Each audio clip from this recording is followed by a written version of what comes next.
Hey folks, Matt Easton here, Schola Gladiatoria. Now I've spent years on my channel, countless videos, talking about how pole weapons are so important and so really underappreciated.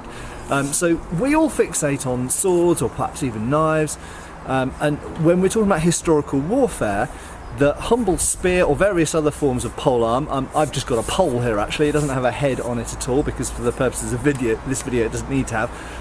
But the humble pole weapon is actually not so humble at all. It's really the most important type of hand weapon throughout history, whether we're going back all the way to prehistory, or if we're coming, whether it's through the Bronze and Iron Age, right the way through the ancient world, medieval world, even up until the gunpowder era. The pike, certainly in the early stages of firearms, when firearms were relatively slow to reload and not particularly long effective range, they needed to be protected from cavalry, and this also goes all the way back to including crossbowmen and longbowmen as well.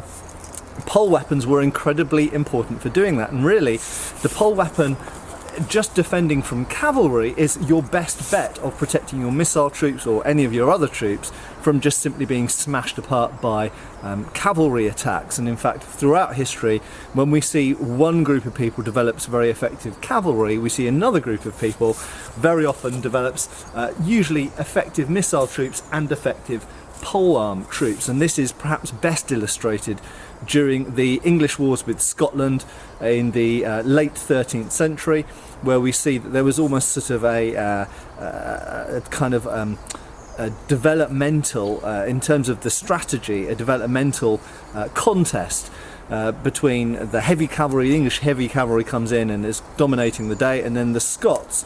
And we find the same in northern Wales, incidentally, as well, in the wars there. They developed the schiltron, which anybody who's watched the movie Braveheart will know all about, and the Scots started using long spears, not quite pikes yet, but basically on the direction to pikes, so longish spears, and these nullified the cavalry charges that the English had been using up until that point. And then it swung back in the other direction because the English brought in longbowmen, many of whom were Welsh, incidentally, southern Welsh in this case, and they kind of neutralised the schiltrons to some extent there as well. But the point is that the polearm throughout history has been incredibly important. You know that, you watch this channel, I almost don't need to sell that to you anymore. But there are some situations where the polearm, in this case we'll talk about the spear is not the most effective weapon. What am I talking about? Well, one example is when we're talking about very built up areas.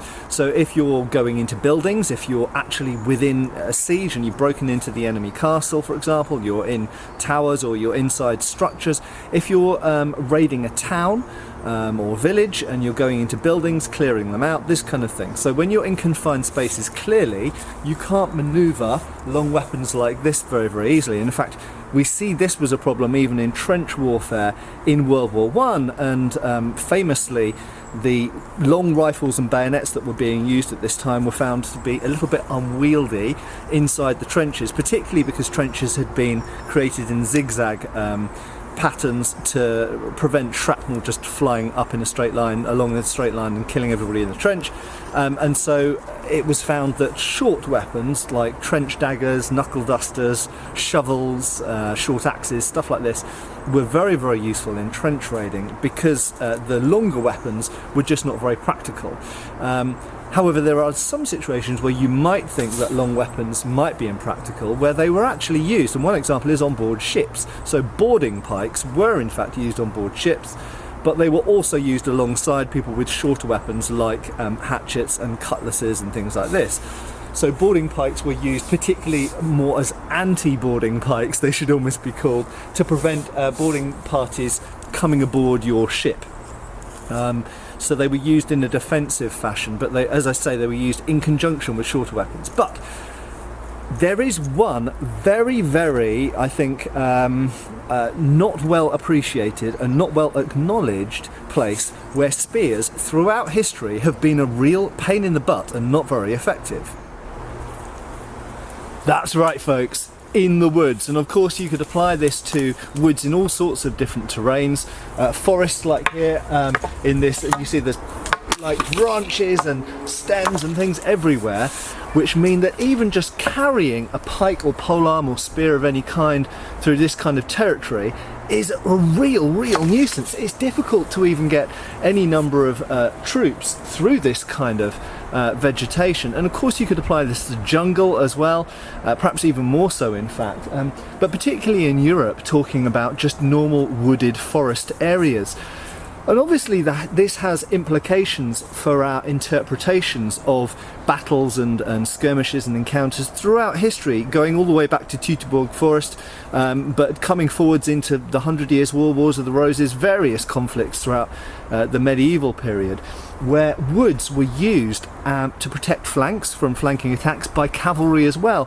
And I know my friend Jason Kingsley over at Modern History TV has done a video about this, where he tries to navigate his horse through some real traditional forest. Now bear in mind, a lot of you will have gone walking in the woods, but what you're actually walking in is essentially a wood farm. Okay, they've been planted and harvested, they've been managed. It's managed, modern managed woodland.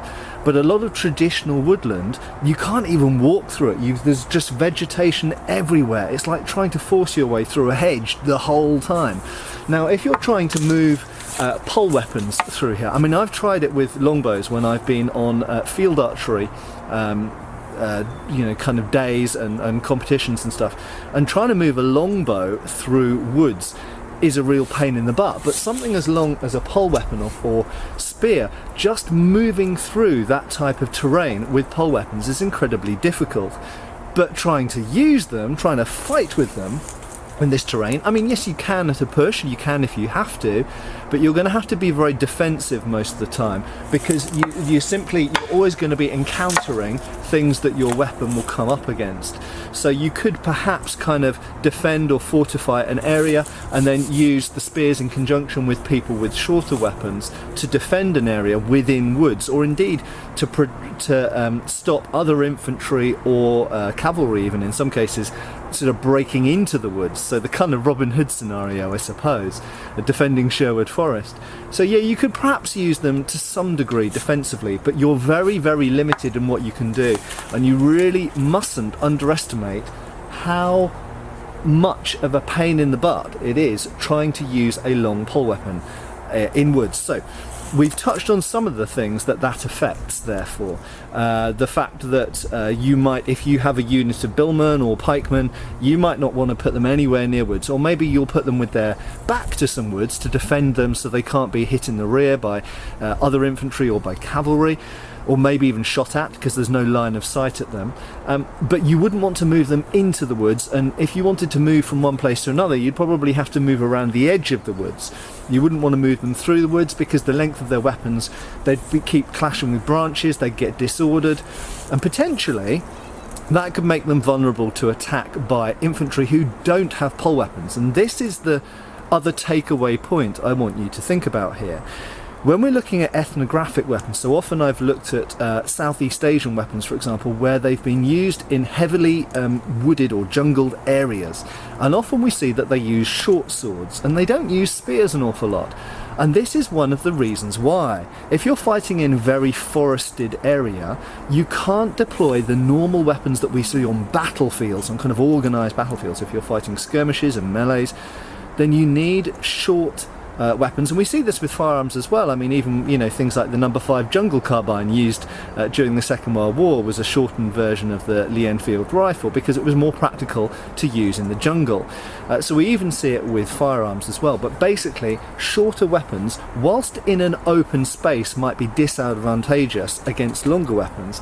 When you're dealing with certain environments, and I've talked about the buildings and other kind of fortification environments, trenches and stuff, but even if you're just dealing with woodland or jungle, then the type of weapons that you're going to see people develop and use and deploy in warfare might be very different. And in many cases, if we bring it back to a medieval European context, if for some reason you want your troops who might be spearmen or billmen to go into woods, you might find that they might actually put down their bills or spears and actually pull out their swords. So it's another good example of where the sword might be the backup weapon or secondary weapon, but in that specific scenario it might become their primary weapon. I hope this has been interesting and thought-provoking. I'd really appreciate your ideas and thoughts on this, and also maybe if you know of some specific examples from history or ethnographic examples where people specifically use short weapons because of the environment that they live in or fight in, or indeed if you know of any examples from history where woods have been important to the outcome of the conflict. Thanks a lot for watching. Give us a like and a subscribe, and I'll see you really soon again on the channel for another video. Cheers folks.